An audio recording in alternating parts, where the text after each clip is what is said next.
গতকাল একজন ভদ্রমহিলা আমার কাছে চিকিৎসার জন্য এসেছিলেন। তার যে সমস্যাগুলো ছিল সেটা আসলে খুব যে তার কাছে গুরুতর সমস্যা মনে হয়েছে এমনটা না। তবে দীর্ঘদিন থেকে তার তলপেটে বা পেটের বিভিন্ন অংশে একটু একটু উনি ব্যথা অনুভব করেন, আর খাবার একটু অরুচি। এছাড়া তার প্রসাবটা উনি যেটা বলছেন যে গত 2-4 দিন থেকে একটু প্রসাবের রঙটা গাঢ় হচ্ছে। আমরা অনেক সময় দেখি এই ধরনের সমস্যায় অনেক সময় স্থানীয়ভাবে ওষুধের দোকান থেকে ওষুধ কিনে খাবার একটা প্রবণতা আছেন। তো তার সন্তানরা সচেতন ছিলেন, তারা ভেবেছেন যে একটু যথাযথভাবে চিকিৎসা করা দরকার বা দেখা দরকার। আমার কাছে আসার পরে আমি ওনাকে সার্বিকভাবে পরীক্ষা নিরীক্ষা করে দেখি। আমার প্রাথমিকভাবে ওনাকে দেখে আমার যেটা মনে হয় যে ওনার একটু রক্তের স্বল্পতা রয়েছে। এরপরে আমি কিছু পরীক্ষা নিরীক্ষা মানে টেস্ট করতে দেই, যেখানে আমি পেটের সমস্যার জন্য আল্ট্রাসোনোগ্রামও করতে দেই। এছাড়া রক্তের যে কিছু সাধারণ পরীক্ষা আমরা প্রায় প্রতিটি রোগীরই দেখতে হয়, তার প্রস্রাবের পরীক্ষা এগুলো করতে দিই। তো তার পরীক্ষায় যেই রিপোর্টগুলো এলো সেখানে দেখা যাচ্ছে যে তার রক্তে ইনফেকশনের লক্ষণ আছে।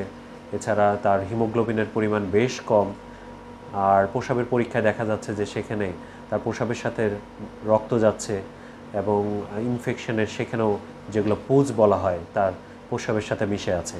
তো শুরুতে আমি তার আল্ট্রাসোনোগ্রাম রিপোর্টটা তখনও পাইনি। কিছুক্ষণ পরে যখন আল্ট্রাসোনোগ্রাম রিপোর্টটি আসলো তখন আমরা দেখতে পেলাম যে ওনার আসলে একটি কিডনিতে বড় একটি টিউমার হয়েছে, এবং এই টিউমারের কারণেই কিন্তু ওনার প্রস্রাবের সাথে রক্ত যাচ্ছে এবং ইনফেকশন হয়েছে এর প্রেক্ষিতে। এবং এটা তার রক্ত যে যাচ্ছে সেই কারণে হোক, বা এটা যদি খারাপ ধরনের টিউমার হয় অর্থাৎ ক্যান্সার হয়, সে কারণেও তার রক্তের ঘাটতি হতে পারে। তো এই ধরনের বিষয়গুলো কিন্তু ছিল। এই কথাটি আপনাদের সকলের সাথে শেয়ার করার উদ্দেশ্য হচ্ছে, যদি আমরা রোগীটির সমস্যাগুলোকে পর্যালোচনা করে দেখি তাহলে কিন্তু খুব বেশি সমস্যা তার ছিল না।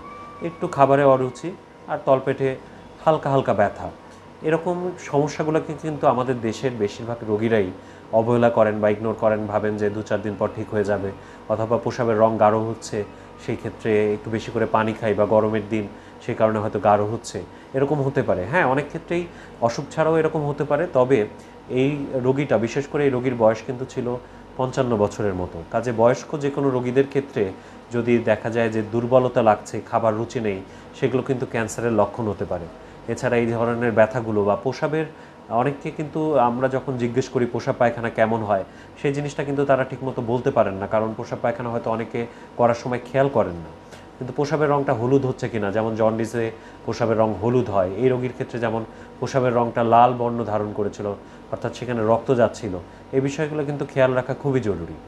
কারণ জটিল যে রোগগুলো আছে অনেক সময় প্রাথমিক অবস্থায় ধরা পড়লে চিকিৎসা বা অপারেশনের মাধ্যমে কিন্তু সুস্থ হয়ে যাওয়ার সম্ভাবনা থাকে।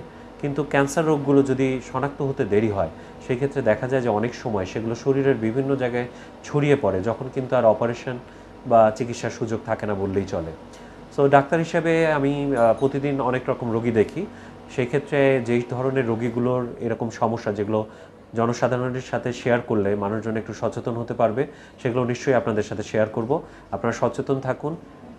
শরীরের যে কোনো ধরনের জ্বর, ক্ষুধামন্দা, শরীর শুকিয়ে যাওয়া, প্রস্রাব পায়খানার পরিবর্তন, বা কোথাও গুটি চাকা হওয়া, এই ধরনের বিষয়গুলো ঘটলে কিন্তু কখনোই বিলম্ব করবেন না। ওষুধের দোকান থেকে ওষুধ নিয়ে খাওয়া বা পল্লী চিকিৎসকের কাছে সময় নষ্ট করা, এগুলো না করে যে কোনো একজন রেজিস্টার্ড চিকিৎসকের শরণাপন্ন হন।